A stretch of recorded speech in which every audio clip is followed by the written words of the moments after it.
Hi, it's Pastor Paul L. Anderson here at the Fountain of Raleigh Fellowship, where we believe God's blessings never stop flowing. It is Triumphant Thursday. It's that day during the week that we pause to say, God, I thank you for blessing me, and I'm propelling myself to the weekend. To all of our Jewish brothers and sisters, we want to say Happy Yom Kippur. We know this is the most holiest day that you celebrate. It's a time in which you reflect upon how God gave to Moses those 10 commandments and how you abstain from so many things that could pollute our lives and to live a more consecrated, a more dedicated life. You know, God requires of all of us to do that, not just those who are Jewish brothers and sisters, but to all of us. He wants us to live a more consecrated and a more dedicated life to Him. That's the reason He gives to us His Word, and He gives us each other to make it happen. Please look with me today in Colossians, 1 Corinthians, the 2nd chapter, verses 1 through 5. A very powerful message that Paul talks about wisdom.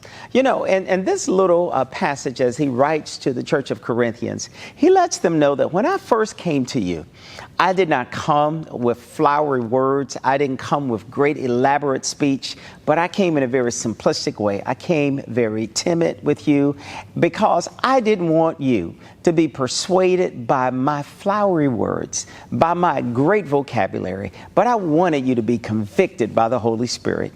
You know, in the world in which we live, I think it's very true that we must do the same thing today, that we must rely upon the conviction of God's Holy Spirit, the conviction that allows us to turn away from sin and turn to God. Here in the text, he begins to let them know that I didn't come for me to persuade you, but I wanted you to be convicted and persuaded by the power of God. Wouldn't it be great in all of our lives and all of us who do ministry that people would be so convicted by the presence and the power of God that it wouldn't be so much that they follow us because we're great orators, or because we're great pulpiteers, or because we're great expositors, or we do a wonderful exposition of the text. It's not because of where we went to school, but it's because of the power of God at work within us. Paul says something that's so powerful, and I hope all of us can get to that point, that people will be convicted by the power of the Holy Spirit, not so much because of how great we are and the wonderful things we do, because the truth of the matter, Paul said, my life is really nothing without Christ. And the truth of the matter, none of us are anything without Christ.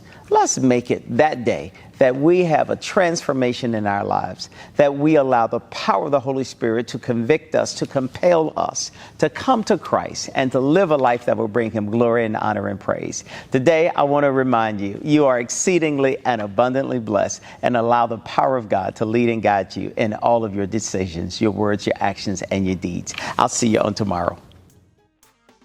To sow a seed to the Fountain of Raleigh Fellowship, visit our newly redesigned website, thefountainofraleigh.org, and select Sow a Seed from the homepage.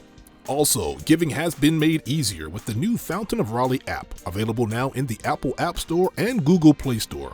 Download today, select Giving from the main menu, and then follow the directions to complete your giving through Subsplash. Thank you so very much for all of your gifts and donations that you've given to the Fountain of Raleigh Fellowship. We thank you for what you've done in the past, what you're currently doing, and what you will do in the future. Your gifts and donations helps us to spread the gospel of Jesus Christ, not only locally, but throughout the world. Thank you again for your gifts, and may God continue to richly bless you. It is here at the Fountain that we believe that we are exceedingly and abundantly blessed, and may you receive those blessings that God has in store for you.